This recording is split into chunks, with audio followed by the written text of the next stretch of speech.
May tao? Wala.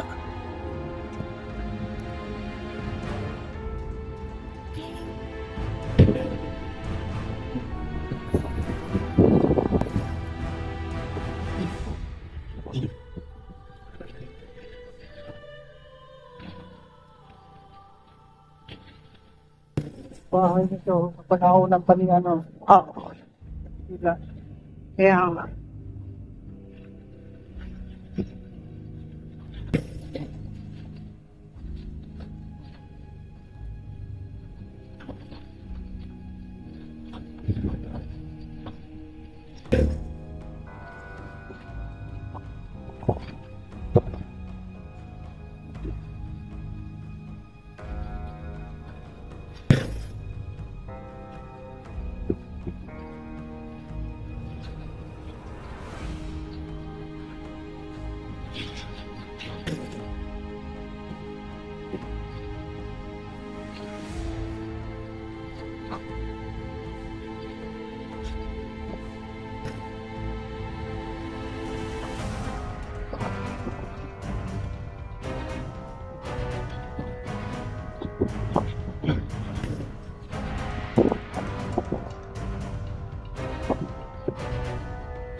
Maraming may start yan.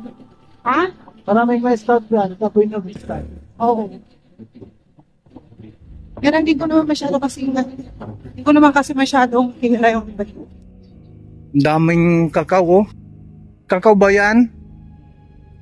Kakao. Dami.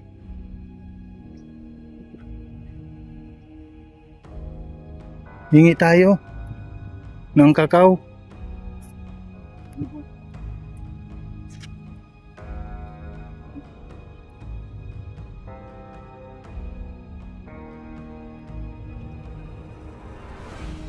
Walang tao ah.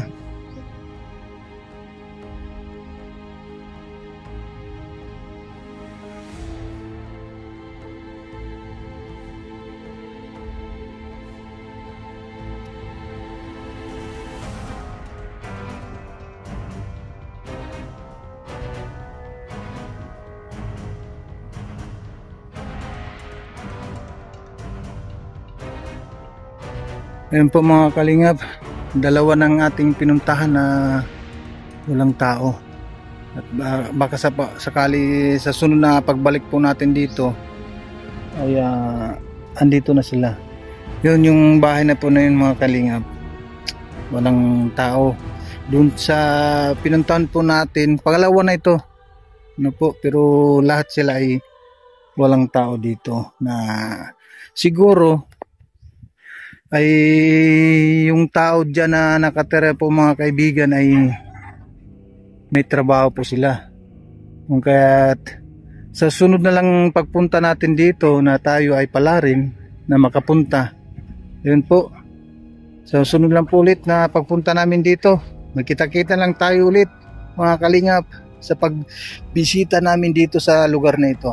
Okay po.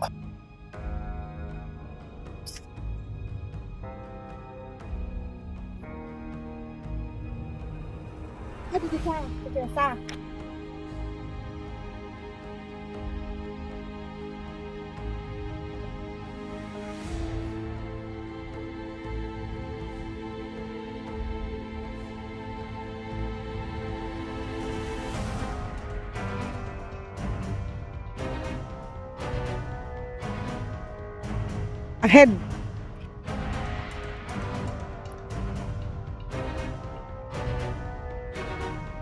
Ah?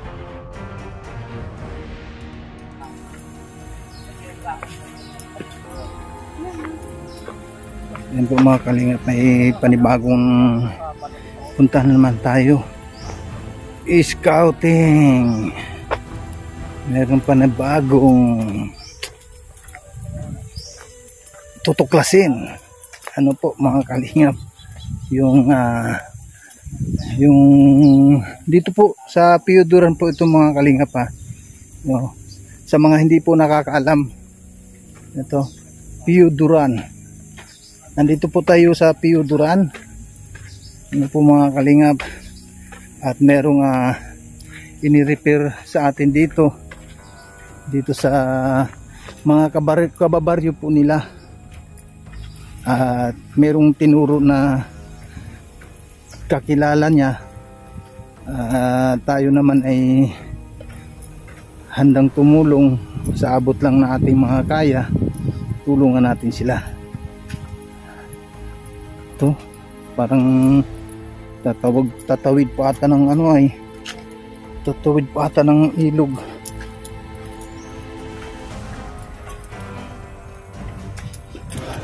Ayun, tatawid nga, ay butin lang at mayroong baka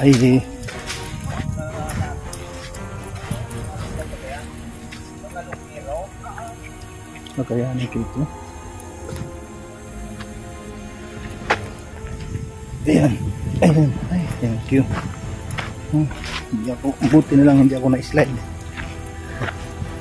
Ayan po mga kalingap. Ayan no, yun ang tinawiran natin.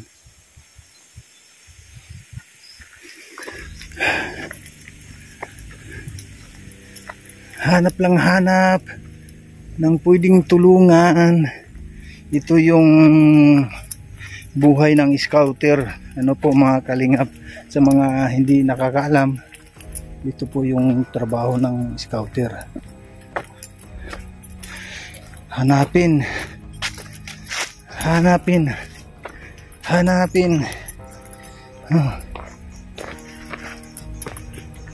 hello. Ay.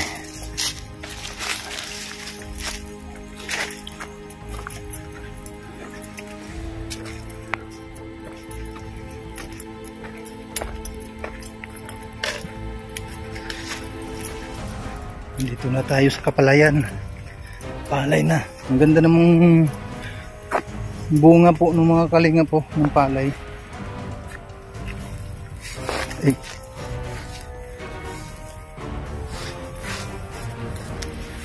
Oh, ganda ng bunga ng palay.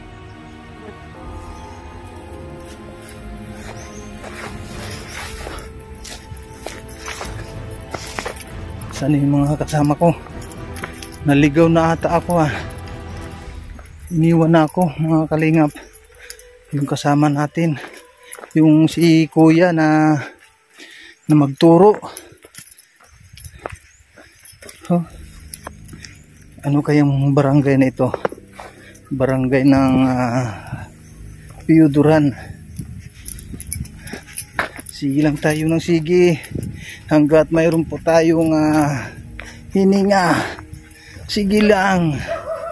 Uy, galit yung dito, yung mga alaga. Tumatahol na. Ito malapit na rin to. Hinog na yung palay po mga kalingap.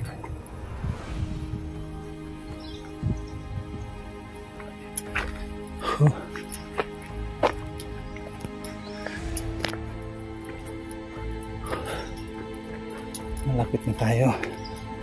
Siguro malapit lang nga.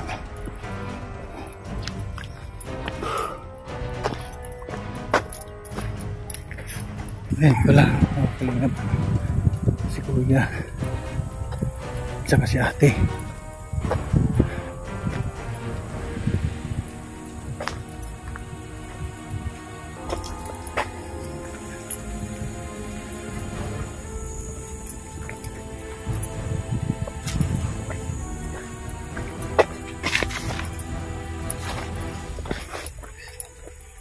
Malapit ng anahin to, oh. Malapit ng anuhan yan. Hindi pa yan. Hindi pa ba yan? Hindi pa yan. Mailangan na pa yan. Drink ka, oh. Tao po. Hello. Ay. Hindi ba magat yung aso? Hindi naman po yan na good. Lagos na po. Kumusta po? Dati po, buhay. Sino kasama mo dito, tay? Anak ko, 3. Oh, Yan yung panganay ko. yung panganin mo.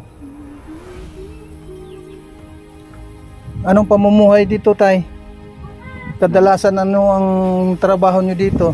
Kadalasan pagtiganihan ng palay. Oh, malapit na naman malapit na naman ang anihan. Yan lang ang ano ko, Ang pinagkakakitaan ko. Tapos pag magpapataya rin sa sa ano ba yan, waiting. sa waiting. Oo.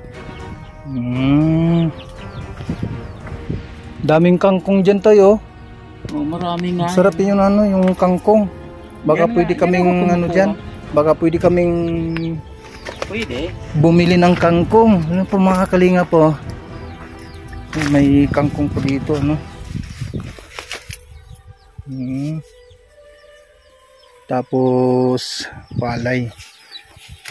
Yan, ito rin ang inaano ko. Maraming ginastos ko na dyan. Rico, naintog po ako. Tay, sino ang dito? Yung asawa po ninyo ay Nasa Maynila, kinuha ng ng tito niya. Papagamot daw yon. May sakit kasi yun ng epilepsy. yung asawa mo. Wala naman akong ipapagamot. Kaya mas maganda na yung kinuha muna nung tito niya. Ilang taon na yung asawa mo, tay? 34 na. Tapos ang anak ninyo 3. 3. Ito yung panganay. Ije! Ito yung pangalan nyo po. Nag-aaral si ate? Grade 7 pa lang yan. Si ate, grade 7. Oo. Ate, anong pangalan mo, ate? Ha? Andito lang pala si Jezabel sa sa Kapatagan. Akala ko na sa dagat si Jezabel. Ilang taon mo na, ate? Ilang taon ka na? 13. Ang ganda ang gupit ni ate, ah. Sino nagupit niya na, ate? Wala. Wala. Gula niya. Dinapitan ng gula niya. Nag-aaral ka ba, ate? Opo. Saan ka nag-aaral? Santa Cruz po. Santa Cruz. Anong grade mo na ngayon? 7 po. Grade 7. Tapos yung mga kapatid mo, kumpleto sila dito ka, tay, na 3 sila kamo? Kumpleto. Nandun yung isa yun. Umakyat sa sa puno ng manggaw. Saan? Ano, sa taas. Ba't anong ginawa doon? Umakyat. Kita si Namitas na mangga. Marami kasing bunga yan. No. Pananim niyo po yung yung mangga. Saan niyo po yun? Oo. Kahit naman okay lang na na kumuha dito ng mangga. Tay, baka pwede kaming diyan kumuha sa yung kangkong. Pwede. Para mayroon kaming pang-ulam mamaya. Oo. Nung isang araw yan ako. No. Inalis ko lang yung daon tapos ko siya yung pino. Bukod tayo sa sa pag-uwiting, Ano pang trabaho mo? Wala kasi sumasakit yung ano ko, likod ko pag ano. Bakit ito lang, sumasakit ang likod mo? Bakit po? Nagkaano kasi ako, nagkasakit ako sa bato. Ah, nagkabukol sakit yung- sa bato. Nagkabukol yung dalawang bato ko. Hindi ko nga maipa-opera yun. Pina-opera ko sa ano, sa espiritista. So naka-recover din ako ng kaunti. Pero sumasakit pa rin. Paano yung pag-opera sa ano, sa Yung espiritista? orasyon ba? Orasyon. Yung orasyon? Oo. Na ano siya, talagang nawala. Oo. Pero yung bukol ko hindi na ano, hindi na tanggal. May bukol ako sa likod. Oh. Ano yun? Ano yung bukol sa likod? Yan, oh. Ano yung ano dyan? Hindi naman siya masakit tay. Hindi, Ah, hindi. para ano, parang laman lang din. Kumbaga tumubo lang siya na ganun. Oo. Parang sisata yan. Oo. Wala namang ano, wala namang epekto sa ano, sa Wala.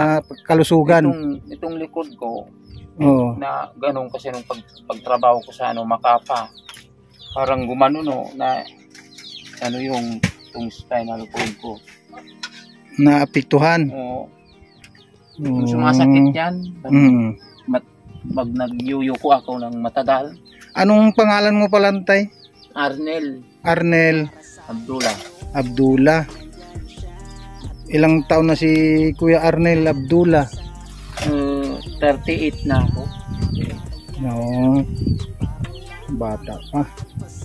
Oh, ito, umaasa lang ako sa ano. Fortes. Sa Purpose. O para sa mga bata pang ano nila. Ilan naman yung nakukubra nyo sa Purpose? Ilan sila? Tatlo sila na nakasali. Nakapasok yan lahat. No, magkano naman ang nakukubra mo sa ano yun, monthly or ano? Monthly, pag dadalawang buwan, Every 2 months kukubrahan nyo na. 4-8 lang, 4-8. 4-8 parang ano. Kasabay ka sa purpose. Oo. Ay, hindi. Yun lang ang kaanoan ko. Tapos ito, ginagastusan ko Yung palay. para may matirang kaunti. Sa inyo po yung itong palay na ito? Hindi. Doon sa kira, ano yan, ano, kira sa mga Tolosa yan, Tolosa. Sa mga Si tulusa? Martin Tolosa. Pero patay na, yung ano, mga makulolo na lang. Kita Martin. Kumbaga ikaw yung ano dyan, yung caretaker. Oo. Oo. Yung ano ko, yung para sa akin, pinagbibili ko lang para igastos ulit. Halimbawa niyan tay, yung ano, yung magkano ang halimbawa pag umani ka ng 20 sako, magkano ang sa inyo? Ate ba kayo ng may-ari? Hindi. Dalawa sa akin, isa sa kanila. Kasi ako yung gumagastos eh. Kapag naka 20, No. 2 sakong Dalawa sa akin. Di, aanuin yun. Titirsyuhin yun eh. Tirsyo. anong Ang tersyo? ate nun. Ate. Pag naka 15, 5 sa kanila, 10 sa akin. Pero bago ko aanuin, aalisin ko muna yung sa abono. Oo. Ito yung anak mo. Yan po. Anong pangalan mo, Toy? Anong pangalan mo? Hindi niya alam yung pangalan, tay. Sige Nahihiya. na, sabihin mo Kalimutan pangalan niya. mo. Yung EJ ka mo, dali na. Paano yun, tay? Yung ano, yung hatian diyan sa ano, sa pag nakaani ka ng 15, Pag nakaani ako ng 15, aalisin ko po pa yung gastos. Oo. Yung sa abono tapos sa tubig. Sa tubig lang tapos sa ay may ano, may patubig pa dito. So sa insecticide ba ngayon? Oo. Yung mga gamot sa ano? Sa mga abono ganon, Oo. parang ganon. O aalisin ko. Oo, halimbawa niyan. Sa loob pa ng ano, yung pagpapala ilang buwan ba bago anihin? Mahigit tatlong buwan. No, sabihin na natin mga 4 na buwan. Oh. Simple sa 4 na buwan, yung mga gastos mo doon ay sa mga abono, sa lahat-lahat na gastos mo doon ay magkano ang nagagastos mo sa pang Abono. pang abono? Dito ang gastos ko dito sa abono nasa 15 mil na. Di mahigit 7,000. Tanong uli, mahigit 7,000 ang uli. Tapos pag halimbawa pag umani na kayo, ilang ano ba ito? Ilang Pitak. Oo, ilang pitak. Tatlong pitak yan. Doon sa 3 pitak, ilan ang naaanin yan na palay? Ilang sako? Euro ko for 50. Tanong ni sila ka 58 dito. Dati. Oo. Doon sa doon sa 58 na sako ng palay, ang doon, ang nito doon sa loob ng sa loob ng sabihin natin na 4 na buwan, siyempre babawasan pa yung diyan, yung gastos mo. Oo. Sa pang-abono. Ang inaalis ko lang diyan yung sa abono tapos sa tubig. Oo. Sa abono inaalisan ko ng 50 15 sako. Sa tubig 1 sako. Tapos sa bini 1. Bali 17 sako. Sa binhi, kasali sa binhi Oo. Bali ang gastos mo diyan ay ipalagay natin 7,000. Ito, 7,000 Oo. Tapos tatanggalin sa pagdan na halimbawa mag-remit ka, pwede pa dun sa sa kukunin mo na na porsyento ng palay. Oo, pwede pa yun. Tapos tatanggalin mo po yung mga na na abono. Ang natitira lang sa akin dito, lang yung bawi ko, yung sa Aruba Keneta. Ako ang tagalinis. Oo. Siyempre araw-araw na paglilinis kung halimbawa na pero malinis naman yung pala niya wala naman tayong makita na na mga damo-damo. Mas maganda talaga. Hybrid kasi yan eh. Hybrid. Matataas na yung niya, yung tawag diyan, yung puno. Matataas siya. Oo. Akala mo nga malakit. Masarap daw ang bigas niyan. Oo. Bigas. Pag na sinaing na. Parang malagkit daw. Parang yung Class A. 160. Matagal ka na dito kuya na nagmamanis dito sa bukid na ito? Oo, may 20 years na. 20 years, tapos 38 ka na ngayon, di parang 18 years na nakarating ako dito, magto-27 na ako dito. Oo. Nakarating ako dito, pa lang ako siguro, nasa 12. Bakit? Saan ka galing kuya? Hindi ka ba taga rito?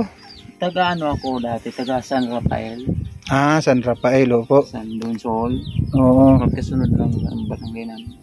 San Rafael saka Santa Cruz. Oo. Pero kayo sa dito San Rafael. Dito na ako nakatira. Itong tirahan ninyo tay, sa inyo to? Hindi sa amin to. Itong bahay sa amin. Sa inyo to yung bahay, pero yung yung lote, yung pinagtirahan, hindi. Sa amin to. Doon sa may-ari ng yung pinagsakahan ninyo ng ng palay. Matagal-tagal ka na pala dito na naninirahan po Matagal-tagal na. Sabi nga nung tenants na raw ako dito. Oo. Kuya, ako nga pala si Kalinga Pos baka hindi nyo nakilala, hindi nyo meron na pa kayong nakapanood na pa kayo ng YouTube? Hindi naman ako masyadong nagkakalikot ng cellphone. Bakit? Pag lang ako, nag-online pag gusto kong tawagan yung mga sariling tao sa Maynila. Mga kamag-anak. Mga kamag-anak. Ko si nasa Legazpi. Asin daw te. Pagano'n naman ako, be. Dawin ng asin. Itang mo sa plato. Dito mo. Then, nagustuhan ko dito. Sabi, Zero, ang bahay ko hindi maayos-ayos. Oo. Walang pinto, ano. Pero nakakatulog kami ng maayos. Ay, walang pintuin to. Wala. Paano yung pang halimbawa may papasok na ano, na mga masasamang tao dito, di... Hindi naman ako masyadong natutulog ng, ano, yung parang patay ka ng matulog. Hindi naman, ano. Iniiwan ko lang dyan, pag may bigas dyan, walang nawawala. Yan, palay ko dito, nakalagay. Umalis kami ng 3 araw, pumunta kami dun sa San Rafael sa mama ko. Oo. Pagbalik namin, kumpleto. Kumpleto naman.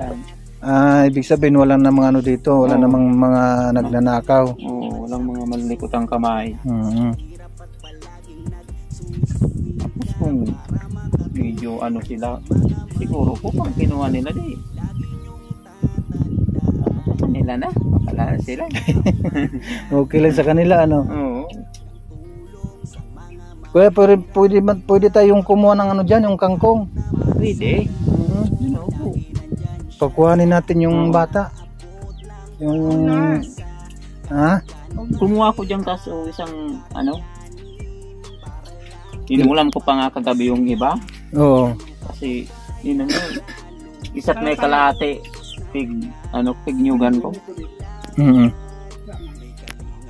Di ibig sabihin kuya, wala ka namang problema sa ano dito sa bigas kasi wala. Malapit na naman ang anihan. Ngayon nga magpipista ni isang patama, di ba lang ako binibigyan na ano makapatama man lang. Oo, para ano may panggastos ano kuya dito sa piyesta. Magpipista itong mga anak ko siyempre iingi sa akin ang pang ano nila diyan sa paglibang-libangan sa ano sa yung tinatawag na piryahan. Wala ako. Anong lugar nga pala kuya dito? Barangay Buena Vista, Purok Size Barangay Buena Vista, Purok Size, Piyuduran. Right.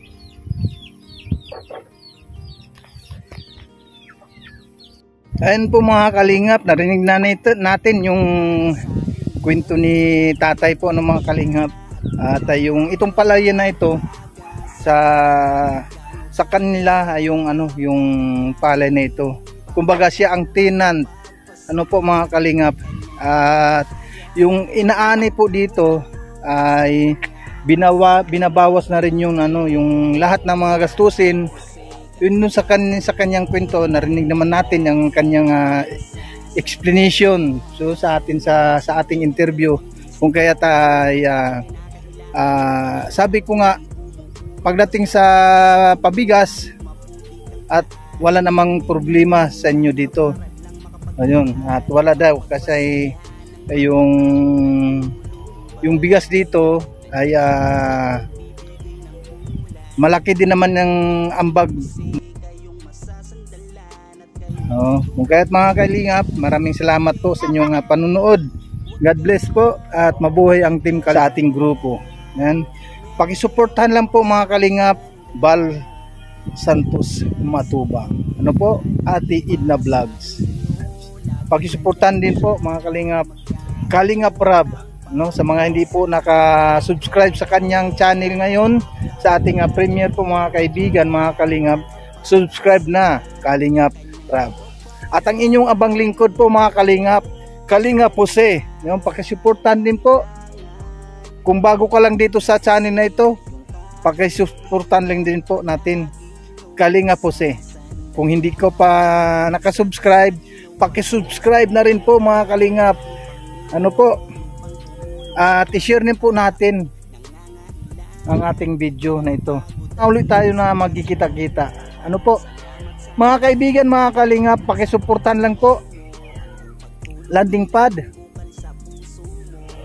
sa Gumaca Quezon, G. Morillo Vlogs.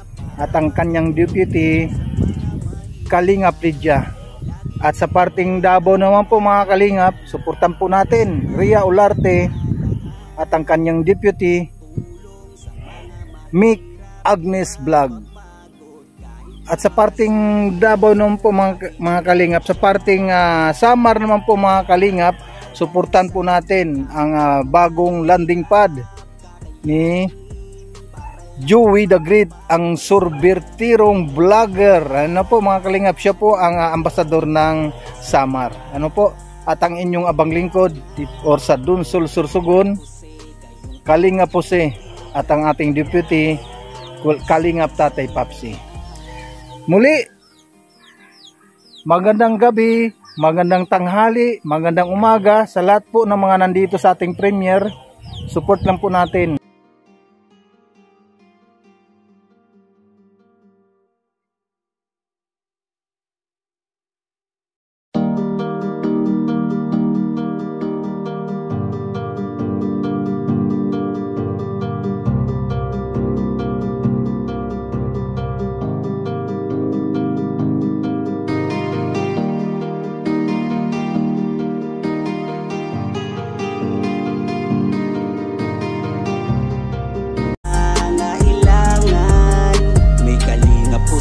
Kayong kaibigan at palagi niyong masasandalan. Ni minsan di nagdalawang isip na tumulong. Kung kinakailangan nandyan siya at hindi umuurong. Basta para sa inyo kahit maputi kang daan. Hindi niya alintana para lang makapaglaan at makapagpasaya ng mga taong nalulumbay. Nandyan siya at magbibigay ng kulay. Kalingap Jose, kayong masasandalan at kayo ay tutulungan. Kaya huwag kang mag-aalala, meron kayong masasandalan. Siya si Kalingap. Para sa inyo, lagi nandyan siya at mag-aabot ng pag-asa.